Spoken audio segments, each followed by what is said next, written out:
From chilling castles whose halls are supposedly stalked by the dead after dark, to notable estates acting as art museums where extensive historic collections cling to ghosts of the past. Are you ready for the most haunted mansions in North America?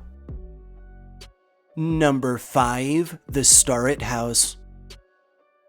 The Starrett House, located off Clay Street at the historic uptown Port Townsend, Washington, in the United States, is a historic mansion that's widely recognized for its free-floating spiral grand staircase, which is topped by a fresco on the ceiling that represents the four seasons. As history has it, in 1887, George Starrett, a prominent contractor from Maine, moved to Port Townsend, where he met and married one Anne Van Boecklen. In 1889, he would construct a magnificent abode for her, one of the first, in fact, to feature central heating. In 1894, George and Anne would welcome a son, Edwin, into the world. Sadly, Anne would pass on in 1914, with George following soon after in 1920. Preceding their deaths, their beloved property was passed through several different owners and even spent some time as a restaurant and as a bed and breakfast. In 1986, Bob and Adele Sokol would purchase the house and grounds and would set to work on a series of large-scale renovations. They would reopen the age structure as a boutique hotel, which would operate until 2005, and after which would be placed back on the market. In 2017, the site was purchased by Seema and Christian Andrews, who renovated the home into their own private residence, while maintaining rooms and space for guests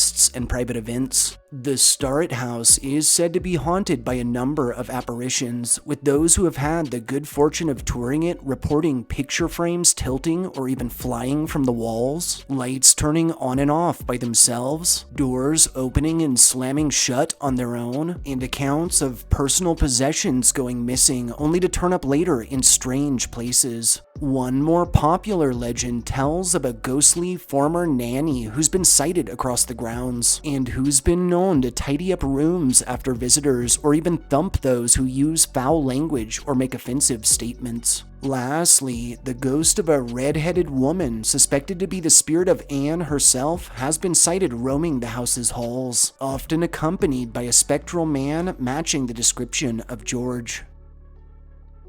Number 4. The McNay Art Museum. The McNay Art Museum, located off New Braunfels Avenue in San Antonio, Texas, in the U.S., is a Spanish colonial-style mansion that sits atop a sprawling 23 acres of artistic landscaping that boasts the title of being the first modern arts museum in the entirety of the state. The mansion was initially constructed in 1927 under one Marion Kugler Atkinson, along with her second husband, Donald. The couple financed the lavish abode following the deaths of Marion's parents on an inherited oil fortune. As a hobby, Marion would begin collecting 19th and 20th century oil paintings in addition to various pieces of southwestern artwork. Sadly, in 1936, Marion and Donald's marriage was ended, with Marion returning to the use of her first husband's name, being McNay. When Marion passed on in 1950, she left the entirety of her estate and collection, along with a hefty endowment, for use in the establishment of what would be the first museum of modern arts in Texas. The mansion was eventually opened up to the public in 1954. In 2008, the James and Arthur Stearns Center for Exhibitions was constructed, adding 45,000 square feet to the museum, while also creating valuable space for major exhibits, classrooms, a sculpture gallery, and more. The McNay Art Museum and its grounds remain open to the public to this day, showcasing Marion's original collection alongside various expansions. From its earliest days, the museum has been surrounded by a number of stories of the inexplicable, with staff and visitors reporting heavy footsteps from empty rooms, strange scratching, dragging, and thumping noises from within the walls, and the constant feeling of being watched, even followed by someone or something unseen. One more popular legend tells the property is haunted by the spirit of Marion herself, whose full-bodied apparition is most often encountered in original portions of the home, though more rarely she has been sighted in expansions. Marion has been known to announce her presence by humming pleasant tunes from just out of sight, and is also frequently recognized by her strong scent of lavender, which seems to fill whatever room she manifests in. Lastly, reported across the premises are disembodied voices heard in full conversation, extreme cold spots on hot days, and accounts of objects moving on their own, even floating in midair. Number 3. Roanoke.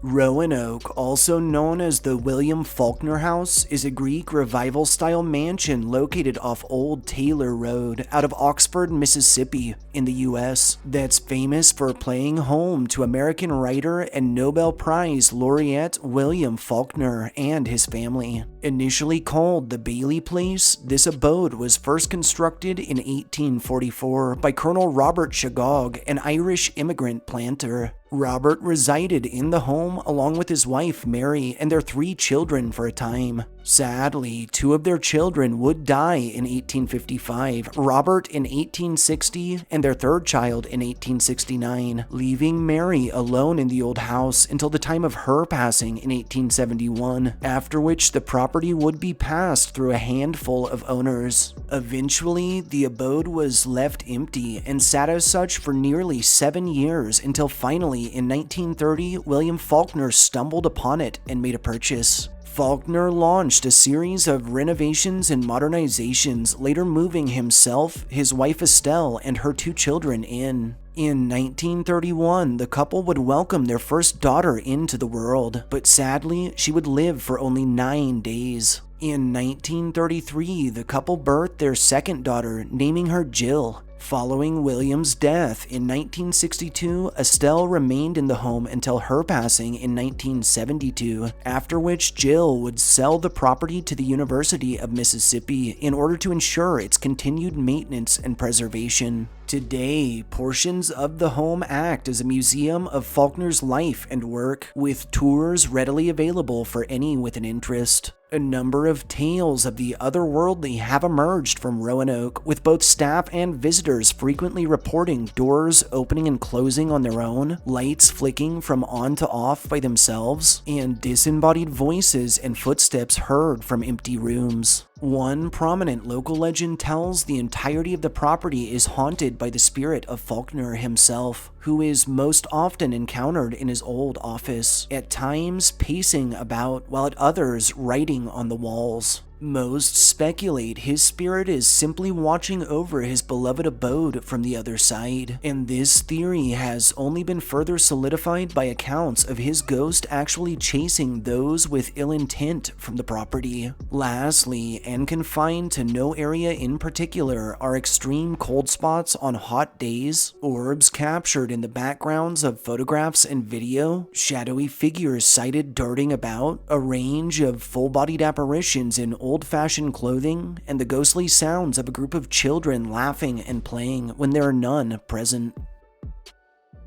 Number 2. Casa Loma. Casa Loma, located off Austin Terrace in Midtown Toronto in Ontario, Canada, is a Gothic Revival-style mansion and garden that now stands as a historic house museum and landmark site, and that once boasted the reputation of being the largest private residence in the country. The mansion was originally constructed from 1911 to 1914 for financier Sir Henry Palat. In addition to the residence, massive stables, a potting shed, and a hunting lodge were also erected. While initially the home size was intended to be larger, construction was slowed greatly by World War I. Following the war, the Great Depression took its toll, resulting in a steep increase to Casa Loma's property taxes to the point where Palat could no longer afford them. In 1923, he and his wife abandoned the property, with the grounds being seized a year later on charges of unpaid taxes. Through the late 20s, Casa Loma was opened as a hotel, and following the end of Prohibition, it would become a popular night stop for the wealthy.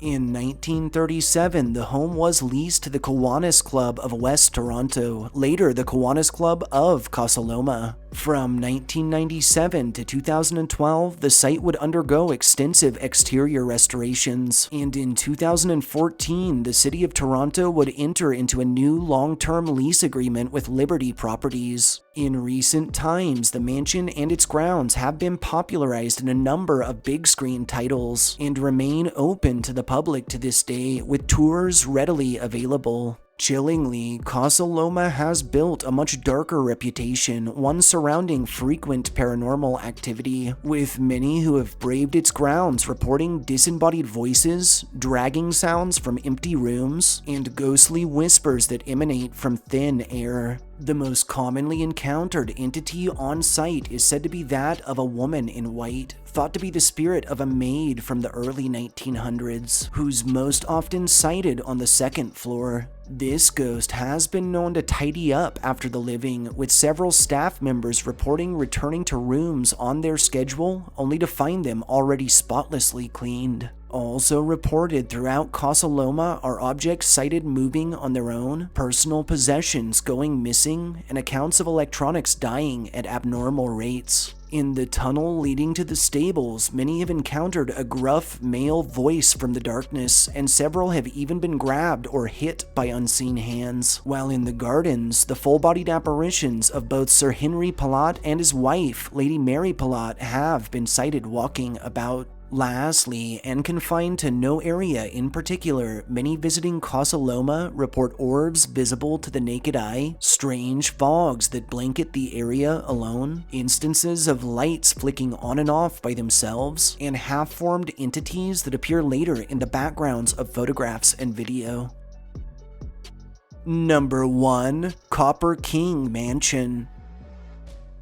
Copper King Mansion, also referred to as the W.A. Clark Mansion and located off West Granite Street in Butte, Montana, in the U.S., is a historic mansion turned bed and breakfast that's famous for once playing home to former Montana Senator and illustrious Copper King William Andrews Clark. In present times, the site serves as a museum. The mansion was initially constructed for Clark from 1884 to 1888 as one of his many properties scattered across the country. After William's death in 1925, the home was passed on to his eldest son, Charles Walker Clark. Unfortunately, Charles is said to have had a problem with gambling and squandered his inheritance quickly, eventually selling off the home to pay for his many debts. Even more tragic, the subsequent owners sold off all of the mansion's original furniture and possessions before flipping the property once more to the Helena Diocese of the Catholic Church.